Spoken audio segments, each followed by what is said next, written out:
The Hatch, a short story by Andi James Chamberlain. Narrated by Tommy Luce. Produced by Sam Luce of NA Studios.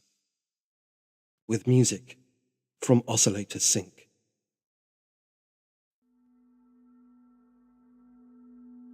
The hatch was open.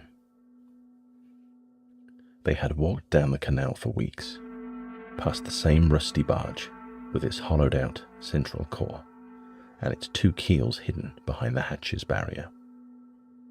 They could have sworn the hatches were locked tight with a sturdy, monstrous padlock. The mystery beyond not so palpable and nascent when secreted behind a somewhat impenetrable lock and key.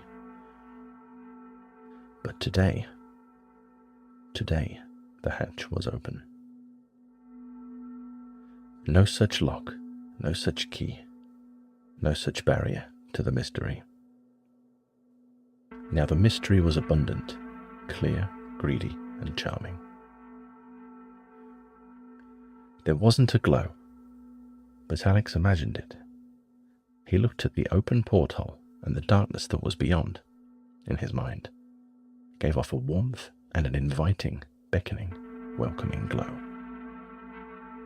He resisted. His body resisted, but his mind was slipping. The mind does this.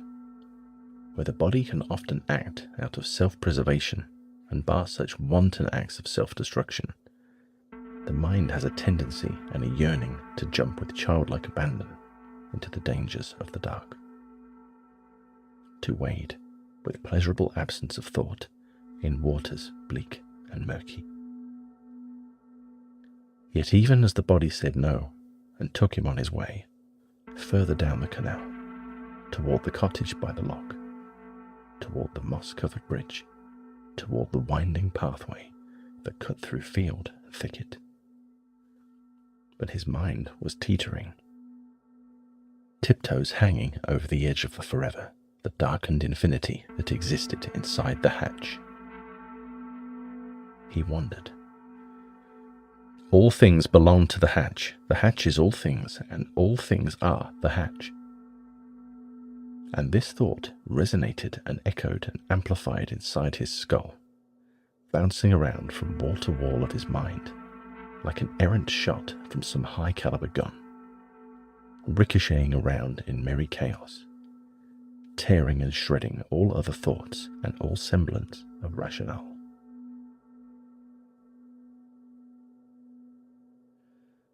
All things belong to the hatch. The hatch is all things, and all things are the hatch. All things belong to the hatch. The hatch is all things, and all things are the hatch. All things belong to the hatch. The hatch is all things, and all things are the hatch. Alex was at his desk, back at work, staring at the characters upon the screen, the code on which he had poured immeasurable hours of himself. But the code simply read, all things belong to the hatch. The hatch is all things, and all things are the hatch. He could not remember walking back to the office, nor traversing the stairs to the second floor, nor taking his seat, nor starting his workstation. He did not hear any of the words his colleague Aaron was saying to him. He saw the mouth moving and the thin smile that took his lips. He saw the brightness of his eyes and the gentle rain of spittle that came from his mouth with each plosive consonant. But the words were dull and muted. The sound inside his mind, banging harshly behind his eyes, that filled the screen and that tumbled in poetic paradiddles inside of him, was all there was. All things belong to the hatch. The hatch is all things, and all things are the hatch. He knew for a fact, because of this mantra, that Aaron and his workstation, the wall of this building, the floors, the roof, the concrete of the car park, the cars inside each painted bay, the paint upon the bricks, the very bricks themselves, all of it was inside the hatch and the hatch was all of it.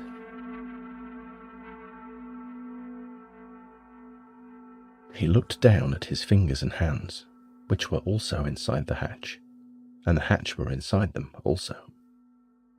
His reflection from the screen, inside the hatch, made of the hatch, stared back at him. It was as though he were looking down, tiptoes over the edge of the infinite darkness, and the darkness was staring back, inside and outside at the same time. A paradox in motion. A Klein bottle in some arbitrary human shape, some childlike depiction of a person. One figure looking down, the other gazing back, the abyss and the above, merged in entropic ballet. His eyes, inside the hatch, made of the hatch, were red and wet. They were running with briny ambivalence. The feeling he had bubbling inside of his stomach was one bare fingertips reaching out from ungloved arms, trying to touch the cold, vast vacuum of space. But of course, both the fingertips and the vacuum were the hatch, inside and out. The snake's tail and the snake's mouth of this Ouroboros were one and the same. There was no beginning or end, no discernible start or finish. If there was, they were all one, and the one was the hatch. He would scream, but who would hear? Can a noise as small as a scream even begin to tickle the edges of the vastness of infinity? What size would the penny have to be, thrown in some wishing well of forever, to make a splash?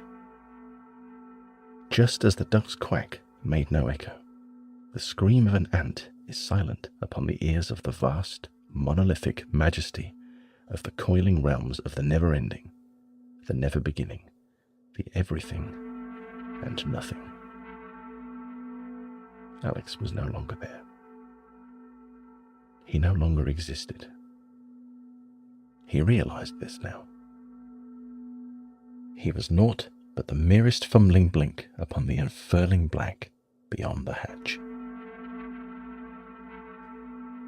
A fledgling blade of grass, poking through the soil of the eternal fields of Elysium. A drop of rain in the coldest ocean.